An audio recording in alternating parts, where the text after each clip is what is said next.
Tagore school Taranagar के online digital platform पे आपका एक बार फिर से स्वागत है। A warm welcome to all of you.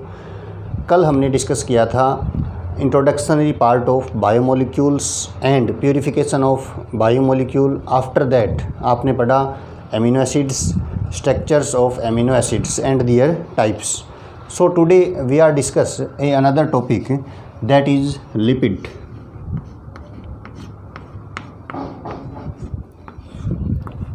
तो फर्स्ट ऑफ ऑल अगर हम बेसिक डेफिनेशन की बात करें तो लिपिड और carbohydrate both are made up of carbon, hydrogen and oxygen. Carbohydrate का जो फॉर्मेशन होता है वो भी कार्बन, हाइड्रोजन, ऑक्सीजन से होता है। लिपिड का जो फॉर्मेशन होगा वो भी कार्बन, हाइड्रोजन और ऑक्सीजन से होता है। Lipids are water insoluble substance, मतलब ये वाटर के अंदर क्या होते हैं, अनसोल्यूबल होते हैं। तो देखिए अगर हम लिपिड के क्लासिफिकेशन की बात करें तो फर्स्ट ऑफ ऑल अगर हम बात करें लिपिड, तो lipid are classified into 3 category.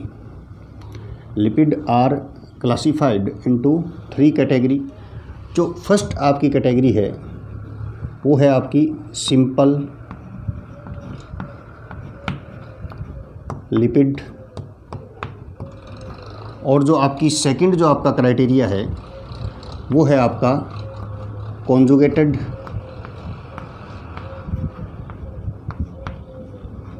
Lipid, और जो थर्ड जो आपका क्राइटेरिया होगा वो होगा डिराइव्ड लिपिड। तो सबसे पहले जो लिपिड या फैट की हम बात करते हैं तो हम उसको टोटल 3 क्लास के अंदर क्लासिफाइड करते हैं। फर्स्ट जो आपकी क्लास है वो है सिंपल लिपिड, सेकंड जो क्लास होगी आपकी वो होगी कॉन्जुगेटेड लिपिड, और जो थर्ड जो आपकी क्लास होगी वो होगी आपकी डिराइव्ड लिपिड। तो देखिए अगर हम बात करें किसकी, सिंपल लिपिड की, तो सिंपल लिपिड क्या होते हैं? सिंपल लिपिड होते हैं आपके एस्टर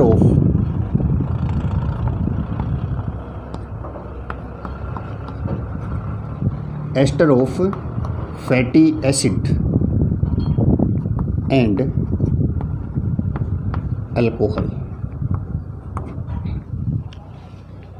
जो लिपिड है अगर हम बात करें सिंपल लिपिड की, तो सिंपल लिपिड क्या होगी आपके, ester of fatty acid and alcohol. और यहाँ पर आप देखिए कि जो ये फैटी एसिड होता है, फैटी एसिड मीन्स इसके अंदर क्या होगा, कार्बोक्सिलिक ग्रुप होगा। और जो अल्कोहल है, अल्कोहल के भ्याप पे अगर हम बात करें तो हम कह सकते हैं कि जो लिपिड होती है वो एक तो होती है आपकी ट्रू लिपिड, एक तो होगी आपके ट्रू लिपिड, और जो सेकंड हम कह सकते हैं वो होगी आपके वैक्स यानी कि मोम। तो जो सिंपल लिपिड है they are ester of fatty acid and alcohol, और जो आपकी सिंपल लिपिड है उसके अंदर हम कह सकते हैं कि एक तो होगा आपका ट्रू लिपिड और एक होगा आपके वैक्स। तो आप देखेंगे कि ये ट्रू लिपिड और जो वैक्स है उसके अंदर क्या डिफरेंस है। तो देखिए फैटी एसिड तो दोनों के अंदर सेम होता है, और यहाँ पर जो ट्रू लिपिड है, ट्रू लिपिड के अंदर जो हम अल्कोहल लेते हैं वो अल्कोहल कौन सी होगी, अल्कोहल जो हम लेते हैं वो अल्कोहल होगी ग्लिसरॉल। और जो वैक्स है, वैक्स के अंदर जो हम अल्कोहल लेते हैं वो कौन सी लेंगे, अदर देन ग्लिसरॉल।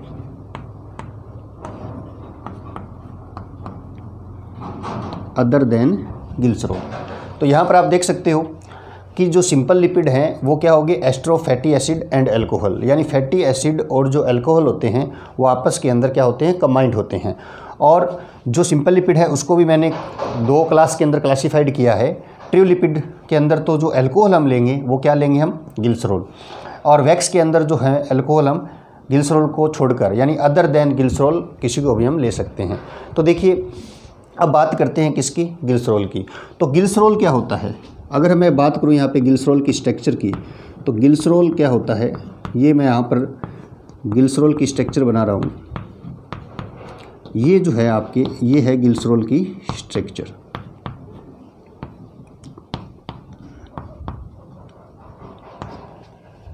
और ग्लिसरॉल के IUPAC नेम की अगर हम बात करें तो आप देख सकते हो कि यहाँ पे कार्बन कितने हैं, 1, 2 एंड 3। तो क्या हो गया, प्रोपेन हो गया। और यहाँ पर जो सब्स्टिट्यूट है आप देख सकते हो एल्कोहल ग्रुप है, एल्कोहल को आप क्या कहते हो, हाइड्रोक्सी। तो इसका जो IUPAC नेम होता है वो होता है आपके ट्राई हाइड्रोक्सी प्रोपीन। ये इसका क्या हो गया, IUPAC नेम हो गया, किसका, ग्लिसरॉल का। तो ग्लिसरॉल हो गया। और इसके बाद अगर हम बात करें यहाँ पर कि अल्कोहल के साथ फैटी एसिड, तो फैटी एसिड को हम जनरल वे के अंदर अगर हम बात करें तो इसको हम डिनोट करते हैं R = COOH। ये क्या है, फैटी एसिड है। तो फैटी एसिड है, एसिड क्योंकि यहाँ आप देख सकते हो आप क्या है, कार्बोक्सिलिक ग्रुप है। R यहाँ पर क्या है, एल्किल चेन है, और ये एल्किल चेन जो है ना वो कितनी भी लॉन्ग हो सकती है, ठीक है। तो वो तो डिपेंड करता है कि हम कौन से फैटी एसिड को सेलेक्ट करते हैं। जैसे अगर हम बात करें किसकी, पाल्मिटिक एसिड की, तो पाल्मिटिक एसिड का जो अगर फॉर्मूला अगर मैं बताता हूँ यहाँ पर, तो पाल्मिटिक एसिड का फॉर्मूला क्या हो जाएगा, CH3 CH2 14 COOH। तो आप देख सकते हो कि पाल्मिटिक एसिड के अंदर कितने कार्बन होंगे आपके, 16। ये हो गया आपका पाल्मिटिक एसिड। तो यहाँ पर आप जो फैटी एसिड है ना वो आप अलग अलग ले सकते हो। देखिए जैसे आप लिपिड या सिंपल लिपिड का फॉर्मेशन करते हो, तो सिंपल लिपिड के अंदर अगर हम बात कर रहे हैं किसकी, ट्रियो लिपिड की, तो ट्रियो लिपिड के अंदर एक तो क्या होगा आपके, glycerol. Glycerol means try hydroxy propane. और उसके बाद अगर हम बात करते हैं किसकी, फैटी एसिड की, तो फैटी एसिड के अंदर आप देख सकते हो एसिड है तो COH ग्रुप होगा। फैटी एसिड RCOH से इसको मैं डिनोट कर रहा हूँ क्योंकि जो R है वो क्या है, वेरिएबल है। हम अलग अलग फैटी एसिड को सेलेक्ट करते हैं और उसके अंदर जो आपके कार्बन की जो चेन होती है उसकी जो लेंथ होती है वो क्या होती है, वेरिएबल होती है। और इसके बाद आपको बता देते हैं कि जो आप फैटी एसिड जो हम यहाँ पर लेते हैं तो उस फैटी एसिड को भी हम 2 क्लास के अंदर क्लासीफाइड कर सकते हैं कि जैसे अगर हम कहते हैं ना कि सैचुरेटेड फैट है या अनसैचुरेटेड फैट है। तो सैचुरेटेड फैट और अनसैचुरेटेड फैट का मतलब है यहाँ पर कि जो ये फैटी एसिड है ये सैचुरेटेड भी हो सकता है और अनसैचुरेटेड भी हो सकता है। ये सैचुरेटेड भी हो सकता है और ये अनसैचुरेटेड भी हो सकता है। सैचुरेटेड फैटी एसिड का मतलब है कि जो ये कार्बन चेन है इसके अंदर क्या होगा, कार्बन और कार्बन के बीच में सिंगल बॉन्ड होगा। और अगर हम कह दें कि ये अनसैचुरेटेड फैटी एसिड है, it means carbon carbon are linked by double और ट्रिपल बॉन्ड, यानी यहाँ कार्बन कार्बन के बीच में डबल और ट्रिपल बॉन्ड होता है। तो यहाँ पर आप देख सकते हो कि ग्लिसरॉल और जो फैटी एसिड है अगर ये मिलते हैं तो क्या किसका फॉर्मेशन होगा, सिंपल लिपिड का फॉर्मेशन होगा। और ये क्या है, एक ट्रियो लिपिड है क्योंकि हम यहाँ पर अल्कोहल किसको ले रहे हैं, ग्लिसरॉल को ले रहे हैं। और अगर आप ग्लिसरॉल को छोड़कर अदर देन अल्कोहल, कोई भी अल्कोहल अदर देन ग्लिसरॉल आप यूज़ करते हो तो हम उसे क्या कह देंगे, वैक्स कह देंगे। तो ये तो बात थी किसकी, सिंपल लिपिड की। और सिंपल लिपिड के अंदर किस प्रकार से इसमें बॉन्ड का लिंकेज होता है, कैसे इसका फॉर्मेशन होता है वो हम पढ़ेंगे। तब तक आप इसको नोट करना चाहे तो नोट कर सकते हो।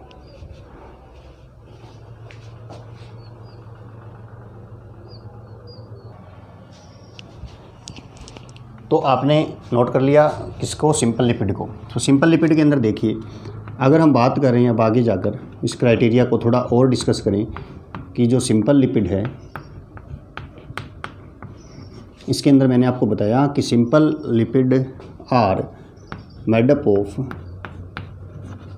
Fatty acid and glycerol. मैं ट्रियो लिपिड की बात कर रहे हैं हम। तो यहाँ पर आप देख सकते हो कि फैटी एसिड और जो ग्लिसरॉल है उससे किसका फॉर्मेशन होता है, आपके सिंपल लिपिड का, जो हम फर्स्ट क्लास पढ़ रहे हैं, फर्स्ट जो इसका क्लासिफिकेशन है, फर्स्ट जो क्राइटेरिया है। तो यहाँ पर आप देखिए कि जो ग्लिसरॉल है, ये मान लीजिए मैं यहाँ पर ग्लिसरॉल को ड्रा कर रहा हूँ, CH2OH CHOH और CH2OH। अब यहाँ पर देखिए ये क्या है, ग्लिसरॉल है।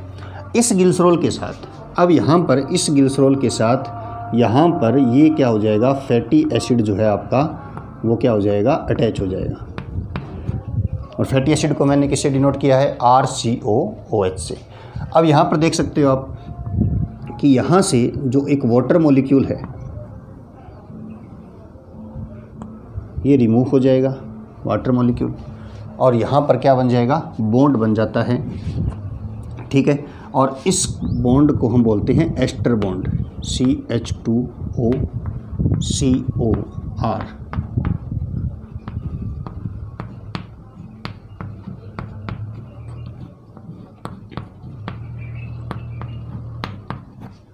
ये क्या हो जाएगा आपके एस्टर बॉन्ड, ठीक है ना। इस बॉन्ड को आप क्या बोलोगे, एस्टर बॉन्ड। यहाँ पर देख सकते हो RCOOR जो होता है उसको आप क्या बोलते हैं, एस्टर बोलते हैं। तो यहाँ पर देखिए आप, यहाँ पर सिर्फ इस ग्लिसरॉल के साथ 1 फैटी एसिड मॉलिक्यूल जो है वो अटैच हुआ है, तो हम इसे क्या कहेंगे, मोनोग्लिसराइड। ये क्या होगा आपके, मोनोग्लिसराइड, ठीक है। अगर हम यहाँ पर एक दूसरा फैटी एसिड मॉलिक्यूल अगर यहाँ पर जोड़ दें, तो जो आपका फैट या सिंपल फैट बनेगा उसको हम क्या कह देंगे,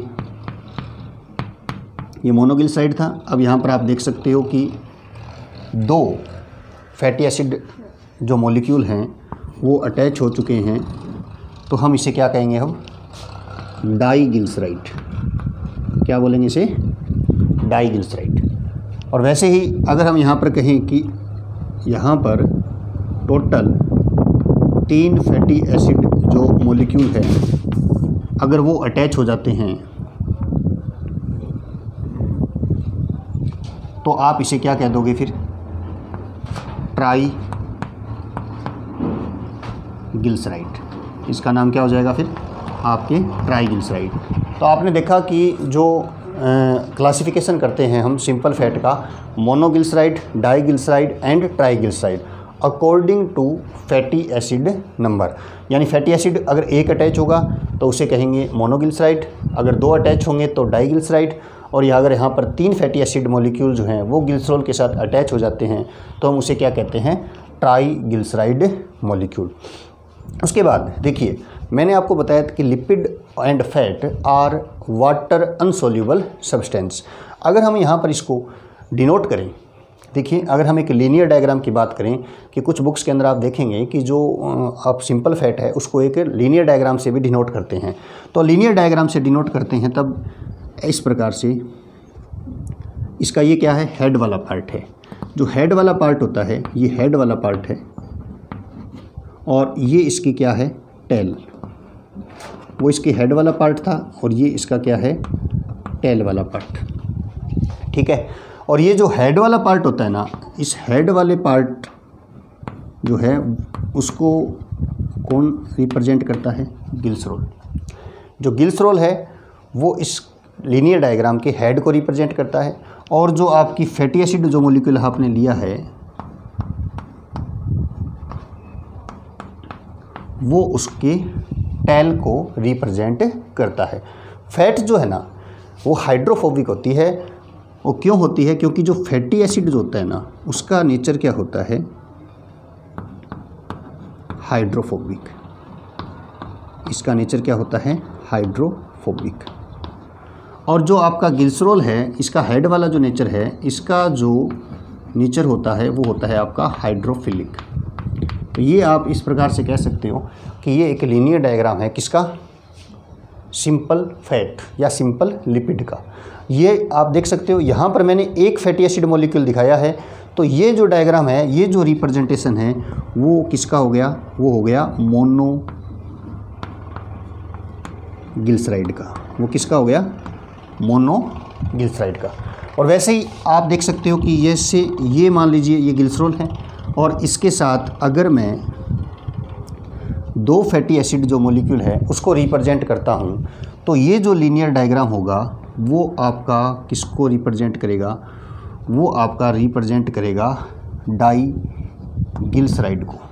किसको रिप्रेजेंट करेगा, डाइग्लिसराइड को। वैसे ही अगर हम यहाँ पर इसके साथ 3 फैटी एसिड जो टेल है उसको रिप्रेजेंट कर दें, तो इसको हम बोलते हैं ट्राइग्लिसराइड। उसको क्या बोलेंगे हम, ट्राइग्लिसराइड। तो आप देख सकते हो लीनियर वे में हम इसे किस प्रकार से रिप्रेजेंट करते हैं और किससे इसके अंदर एस्टर बॉन्ड का फॉर्मेशन होता है। तो स्टार्टिंग के अंदर मैंने बताया था कि simple lipid are ester of fatty acid and glycerol. और अगर फैटी एसिड एक अटैच होगा तो मोनोग्लिसराइड, 2 अटैच होंगे तो डाइग्लिसराइड, 3 अटैच होंगे तो ट्राइग्लिसराइड। और इस प्रकार से इसमें एस्टर बॉन्ड का लिंकेज होता है। और लीनियर डायग्राम के अंदर हम हेड वाला जो पार्ट होता है वो ग्लिसरॉल को रिप्रेजेंट करेगा जो कि हाइड्रोफिलिक होता है, और जो टेल वाला पार्ट होता है वो फैटी एसिड को रिप्रेजेंट करता है जो कि हाइड्रोफोबिक होता है। अब यहाँ पर अगर एक फैटी एसिड जो मॉलिक्यूल है अगर वो अटैच होता है तो उसे हम मोनोग्लिसराइड बोलेंगे, 2 अटैच कर दिए तो डाइग्लिसराइड, और जो इसको 3 अटैच कर देते हैं तो वो क्या हो जाएगा आपका ट्राइग्लिसराइड। तो ये तो बात किसकी थी, सिंपल लिपिड की। सिंपल लिपिड के अंदर हम 2 क्लास पढ़ते हैं, ट्रियोलिपिड। तो ये एक ट्रियोलिपिड है क्योंकि हम इसके अंदर जो अल्कोहल है वो कौन सा ले रहे हैं, ग्लिसरॉल ले रहे हैं। और अदर देन ग्लिसरॉल अगर आप किसी अल्कोहल को लेते हो तो हम उसे कहते हैं वैक्स। तो वैक्स और ट्रियोलिपिड दोनों किसके अंदर कंसिडर होते हैं, सिंपल लिपिड के अंदर कंसिडर होते हैं। तो ये तो हमने पढ़ा क्या, सिंपल लिपिड। तो आप इसको नोट कर लीजिए। उसके बाद आपको जो सेकंड क्लास थी कॉन्जुगेटेड, और थर्ड क्लास पढ़ेंगे हम डिराइव्ड लिपिड के बारे में। तो इसको एक बार नोट कर लीजिए आप।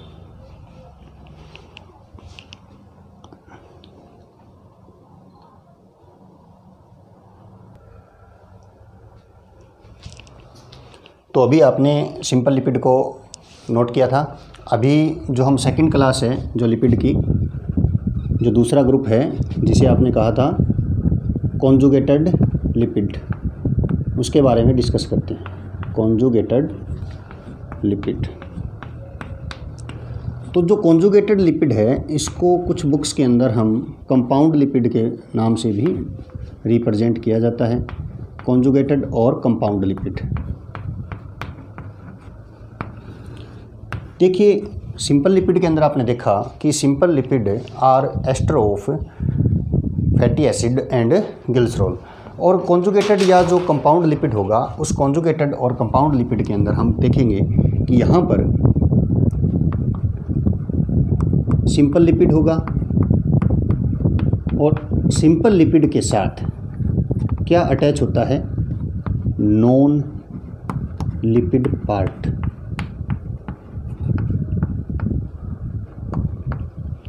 अगर सिंपल लिपिड के साथ नॉन लिपिड पार्ट अटैच होता है तो उस लिपिड को हम क्या कहेंगे, कॉन्जुगेटेड लिपिड और कंपाउंड लिपिड। और इसका हम देख सकते हैं एग्जांपल अगर देखें हम, या अगर मैं कहूँ कि यहाँ पर जो कॉन्जुगेटेड लिपिड होता है उसको भी आप पढ़ते हो, जैसे फॉस्फोलिपिड,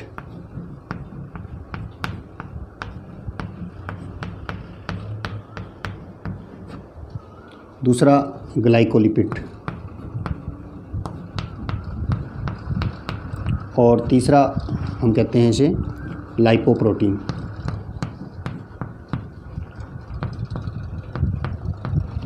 तो यहाँ पर देखिए आप, अगर सिंपल लिपिड के साथ जो नॉन लिपिड पार्ट है वो अटैच होता है तो उसे कहते हैं कॉन्जुगेटेड लिपिड। तो यहाँ पे फॉस्फोलिपिड का मतलब है सिंपल लिपिड के साथ कौन सा ग्रुप अटैच है, फॉस्फेट। वैसे ही ग्लाइकोलिपिड, ग्लाइकोलिपिड मीन्स हो गया लिपिड या सिंपल लिपिड के साथ क्या अटैच है, कार्बोहाइड्रेट। और लाइपोप्रोटीन का मीन क्या हो गया आपका कि लिपिड के साथ कौन सा मॉलिक्यूल अटैच है, प्रोटीन। तो यहाँ पर आप देख सकते हो लिपिड के साथ अदर देन लिपिड पार्ट जो है वो अटैच है, उसे हम क्या कहते हैं, कॉन्जुगेटेड लिपिड। और कॉन्जुगेटेड जो लिपिड है उसका आपका जो एनसीईआरटी है उसके अंदर एक डायग्राम दिया गया है, लेसिथिन। जो फॉस्फोलिपिड है उसका एक डायग्राम भी आपके एनसीईआरटी में दिया गया है, एग्जाम्पल दे रखा है फास्फोलिपिड का लेसिथिन। लेसिथिन क्या है, फॉस्फोलिपिड का एक एग्जाम्पल है। और फॉस्फोलिपिड हम कहाँ पढ़ते हैं, देखिए आपको पता है कि जब हम स्ट्रक्चर ऑफ सेल मेम्ब्रेन पढ़ते हैं तो आपने पढ़ा होगा कि cell membrane is formed by protein and phospholipid. तो फॉस्फोलिपिड जो है वो सेल मेम्ब्रेन का स्ट्रक्चरल कंपोनेंट होता है। और फॉस्फोलिपिड का एक एग्जाम्पल है लेसिथिन, जो कि आपकी एनसीईआरटी के अंदर एक डायग्राम जी दे रखा है जिसको मैं यहाँ पे ड्रॉ कर रहा हूँ। देखिए इसमें CH2, CH2O, COR, CHO, COR, CH2O, COR। ये तो हो गया आपका सिंपल लिपिड। यहाँ पर इस O को हटाकर, इस ग्रुप को हटाकर यहाँ से और यहाँ पर क्या जोड़ दिया सिंपल लिपिड के साथ, फॉस्फेट ग्रुप। और अगर इसके साथ फॉस्फेट ग्रुप अगर हम अटैच कर देते हैं तो वो क्या हो जाएगी, फॉस्फोलिपिड। तो लेसिथिन जो है अगर हम उसको ड्रा करें तो लेसिथिन को ड्रा करते हैं तो हम इस प्रकार से ड्रा करते हैं, OH OCH2 CH2 N CH3 CH3 CH3। ये आपके क्या हो गया, फॉस्फोलिपिड। क्योंकि यहाँ पर आप देख सकते हो कि फॉस्फेट ग्रुप जो है वो सिंपल लिपिड के साथ क्या हो चुका है, अटैच हो चुका है। तो यहाँ पर ये क्या हो गया आपका, lecithin. Lecithin is the example of phospholipid. और लिपिड के साथ क्या जुड़ा हुआ है यहाँ पर, फॉस्फेट ग्रुप। इसीलिए हमने इसको क्या बोला है, कॉन्जुगेटेड और कंपाउंड लिपिड। ठीक है, तो ये क्या हो गया आपका कॉन्जुगेटेड और कंपाउंड लिपिड। ग्लाइकोलिपिड में क्या हो जाएगा, लिपिड के साथ कार्बोहाइड्रेट अटैच हो जाता है। लाइपोप्रोटीन के साथ, प्रोटीन के साथ क्या अटैच होगा, लिपिड और प्रोटीन एक साथ अटैच हो जाते हैं, तो उसको हम बोलते हैं कॉन्जुगेटेड लिपिड। यानी सिंपल लिपिड के साथ नॉन लिपिड पार्ट अगर कहीं पे भी आपको अटैच हुआ मिल जाता है तो हम उसे क्या कहते हैं, कॉन्जुगेटेड और कंपाउंड लिपिड। ठीक है, तो आप इसको नोट कर लीजिए एक बार।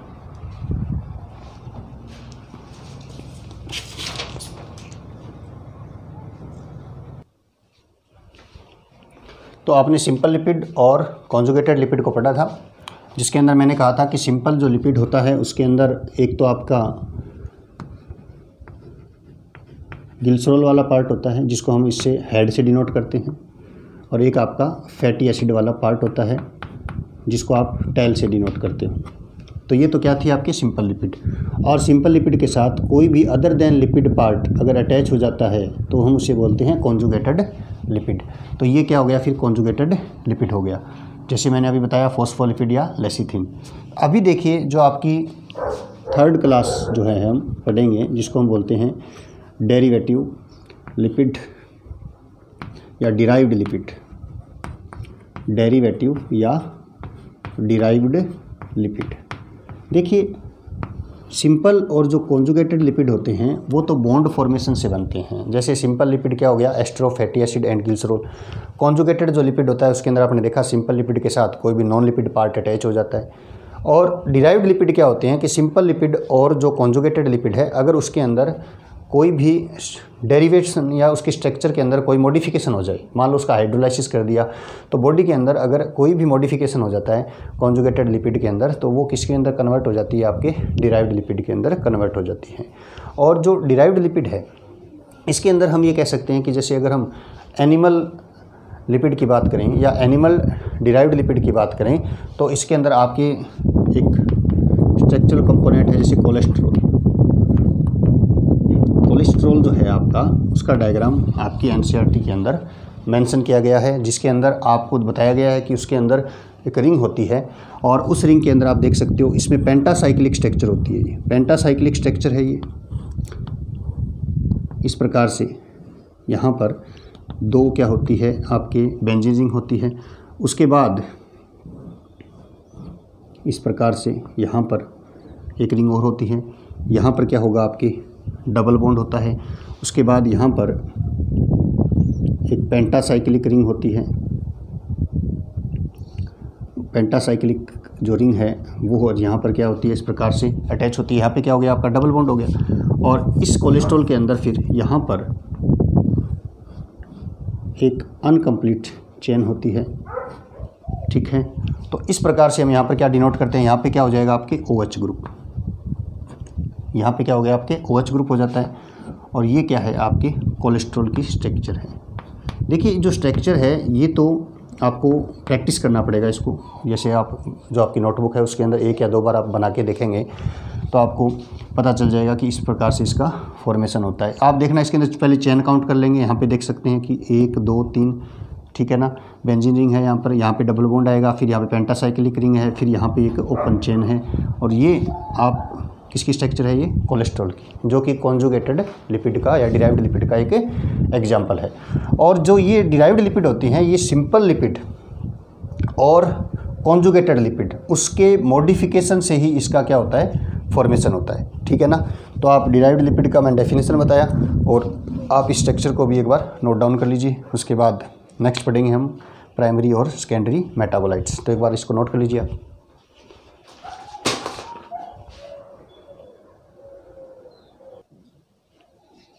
तो अभी आपने डिस्कस किया लिपिड के बारे में, simple lipid, conjugated lipid and derived lipid. और अभी जो अपना नेक्स्ट जो टॉपिक है वो है आपका primary and secondary metabolites. Primary and secondary metabolites. तो देखिए, सबसे पहले हमें पता होना चाहिए कि व्हाट इज़ द मेटाबोलाइट्स। तो मेटाबोलाइट्स क्या होते हैं? दोज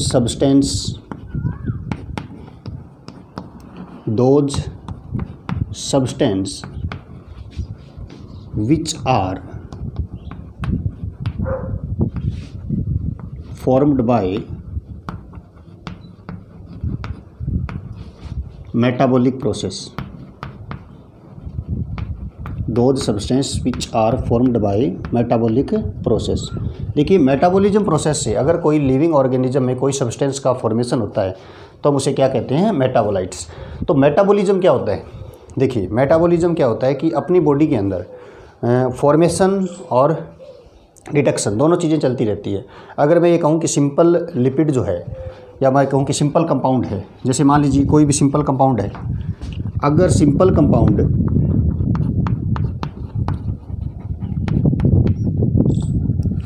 मिलकर कोई लार्ज या कॉम्प्लेक्स कंपाउंड का फॉर्मेशन करता है, लार्ज कंपाउंड का या सिंपल या कॉम्प्लेक्स कंपाउंड का फॉर्मेशन करता है, तो हम उसे क्या कहते हैं? एनाबॉलिज्म।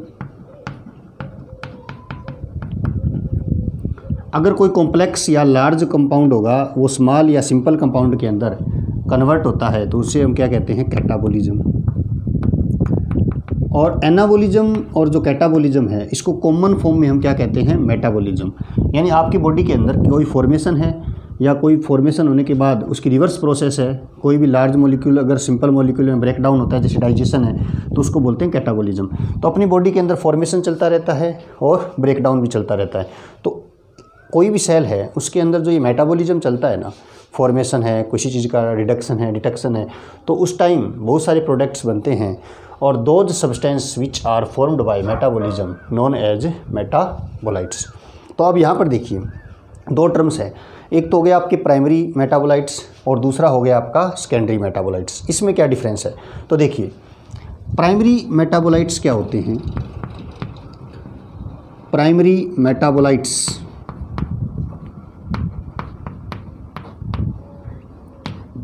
मेटाबोलाइट्स होते हैं कि मैं कह सकता हूँ those substance which have proper function.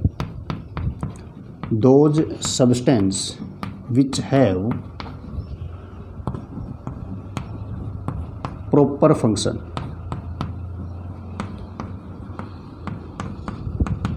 अब कोई भी सब्सटेंस बना है मेटाबॉलिज्म से सेल के अंदर, या कोई ऑर्गेनिज्म है, लिविंग ऑर्गेनिज्म उसके अंदर, और उसका एक प्रॉपर फंक्शन है, तो हम उसे क्या कहेंगे? Primary metabolites. For the example, carbohydrate, protein, fat, nucleic acid, ये सब क्या हैं? Primary metabolites. क्योंकि हमें इसका फंक्शन पता है। जैसे कार्बोहाइड्रेट है तो एनर्जी प्रोवाइड करने का काम करेगा, फैट है तो ये भी एनर्जी प्रोवाइड करता है, स्ट्रक्चरल कंपोनेंट बनाता है, प्रोटीन है ये भी, इसका भी फंक्शन आपको पता है, एंजाइम्स है, हार्मोन्स होते हैं बॉडी में, they are formed by protein, nucleic acid, DNA, RNA है।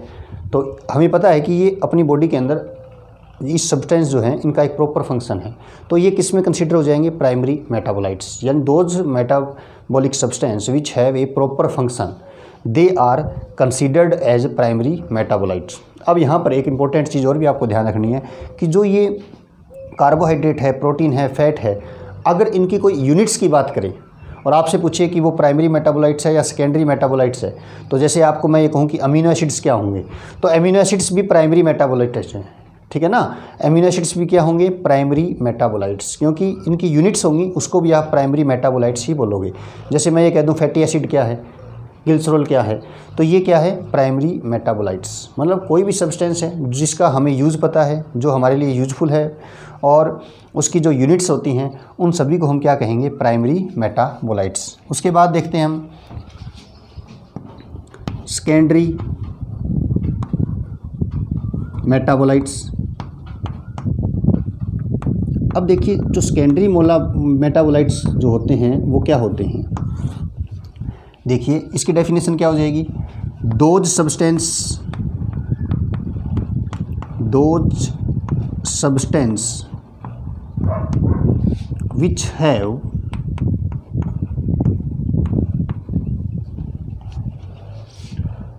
which have not a proper function in host organism। अब यहाँ पर देखिए मैंने यहाँ पे होस्ट वर्ड यूज़ किया है। होस्ट ऑर्गेनिज्म के अंदर जिनका कोई प्रॉपर फंक्शन नहीं होता। होस्ट ऑर्गेनिज्म क्या होता है? जैसे मान लीजिए कोई प्लांट है और उस प्लांट के अंदर कोई प्रोडक्ट बन रहा है, कोई मेटाबोलाइट्स बन रहा है और उस प्लांट के अंदर उसका हमें कोई यूज़ पता नहीं है, तो वो उस प्लांट के लिए क्या होगा? Secondary metabolites. जैसे होस्ट क्या हो गया? जिसके अंदर इसका फॉर्मेशन हो रहा है। जैसे प्लांट है तो प्लांट के अंदर आपको पता है जैसे मॉर्फिन है। अब एल्केलॉइड्स की बात करते हैं, जैसे मॉर्फिन है, ठीक है ना, मैं एग्जांपल की बात कर रहा हूँ। जैसे मॉर्फिन है तो मॉर्फिन, कोडीन, ठीक है, ये प्लांट्स के अंदर मिलते हैं, आपको पता है एल्केलॉइड्स होते हैं। मॉर्फिन हो गया आपका, कोडीन हो गया आपका। मैं कह दूं जैसे टोबैको प्लांट है उसके अंदर क्या होता है? निकोटीन होता है। अब आपको पता है कि रबर प्लांट होता है, उससे आपको क्या मिलता है? रबर मिलता है, ठीक है ना। तो ये क्या हो गया आपका? रबर। आपको पता है कुछ प्लांट्स के अंदर क्या होते हैं? ऑयल का सिक्रीशन होता है, यानी उसके अंदर ऑयल का फॉर्मेशन होता है। तो अब ये जो सब्सटेंस है ना, ये प्लांट के अंदर इनका फॉर्मेशन तो हो गया, बट हमें प्लांट के अंदर यानी होस्ट ऑर्गेनिज्म के अंदर उनका कोई यूज़ पता नहीं है। ये प्लांट है वो मॉर्फिन क्यों प्रोड्यूस कर रहा है? निकोटीन है उसका प्लांट के अंदर क्या यूज़ है? रबर है उसका क्या यूज़ है प्लांट के लिए? ऑयल का जो है वो प्लांट के लिए क्या यूज़ है? तो ये हमें पता नहीं है, उनका प्रॉपर फंक्शन हमें पता नहीं है। तो वे किसके अंदर कंसीडर हो जाएंगे? सेकेंडरी मेटाबोलाइट्स के अंदर। एक बार मैं फिर से बताता हूँ आपको कि those substance which are formed by metabolic process are known as metabolites. They are classified into two categories. One is the primary metabolites.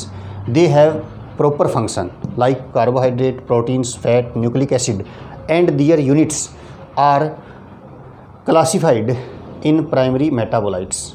After that secondary metabolites, they have no proper function in host organism.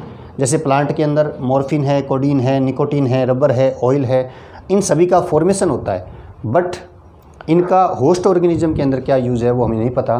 तो हम उसे क्या कहेंगे? Secondary metabolites. तो आप इसको एक बार note down कर लीजिए।